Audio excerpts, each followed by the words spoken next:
hot and spicy Korean vegetable noodle soup. आउनुहोस् आज हामी घरमै बनाएर खाऊँ कोरियन स्टाइल तातो भेजिटेबल सुप।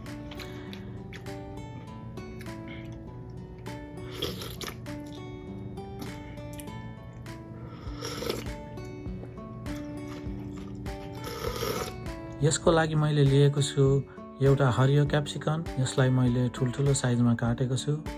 त्यसपछि मैले लिएको छु एउटा आलु, त्यसपछि मैले लिएको छु एउटा गाजर, त्यसपछि मैले लिएको छु एउटा रातो प्याज, त्यसपछि मैले लिएको छु आधा टोफु, यसलाई मैले लामो साइजमा यसरी काटेको छु। अब पालो आएको छ अदुवा र लसुन चप गर्ने।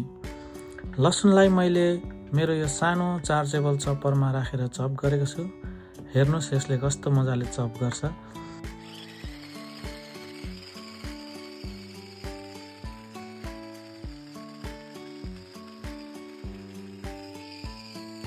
अब यसलाई मैले एउटा बटुकोमा राखेको छु।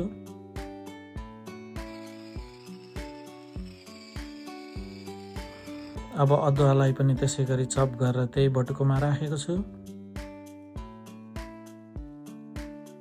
अब म सस बनाउन सुरु गर्दैछु। चप गरेको अदुवा र लसुनको बटुकोमा मैले लिएको छु 2 चम्चा थेन्जाङ। तपाईहरु 1 चम्चा मात्र लिन सक्नुहुन्छ। मैले चाहिँ ठूलो भाँडामा भोलिसम्म पुग्ने गरी सुप बनाउन लागेको भएर 2 चम्चा लिएको छु। त्यसैगरी मैले लिएको छु 2 चम्चा खोचुजा, सेसेमेलाई पनि हाल्दिने, अनि खोचुखारु, सोया सस, सेसेमे ओइल, भिनेगर र राइस भिनेगर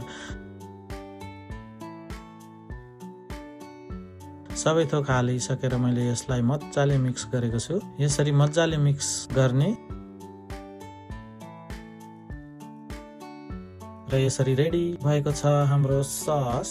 ल हेर्नुहोस् सबै कुरा रेडी भइसकेको छ। त्यसैगरी मैले यहाँ यो सोयाबिन स्प्राउट पनि लिएको छु, यो साइजमा काटेको सोया चङ्क पनि, घरमा भएका अन्य भेजिटेबलहरू, साग, बन्दाकोपी पनि मैले अलिअलि सबै लिएको छु। अनि अब पालो आएको छ यो कोरियन भेजी नुडल र हाम्रो सुप बनाउन सबै चिज रेडी भएको छ।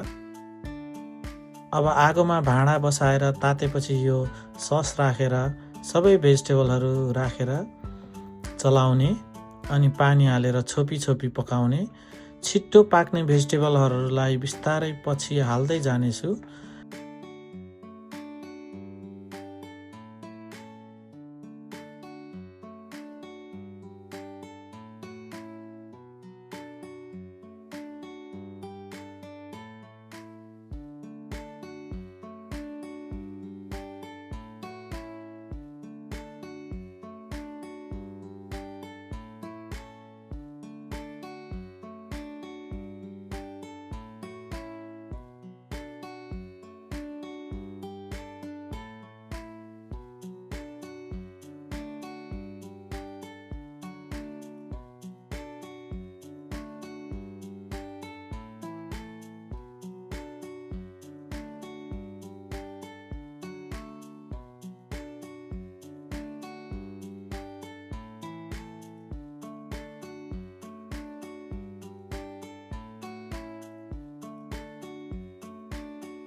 अनि भेजी नुडललाई पनि हालेको छु।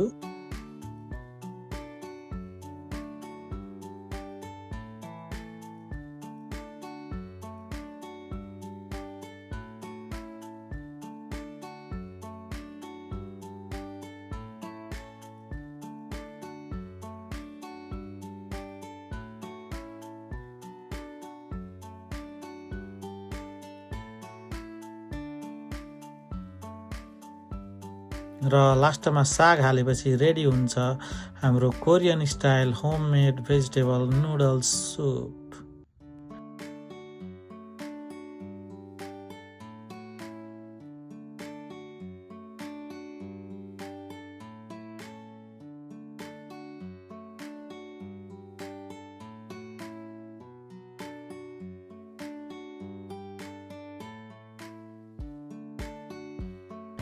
यसरी घरमै जाडोको बेला तातो सुप बनाएर खानु ज्यादै मिठो हुन्छ।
Thank you for watching. Keep supporting, keep loving. Like, share and subscribe. Stay safe, stay healthy. See you on next one. Until then, bye bye, take care, have a nice day.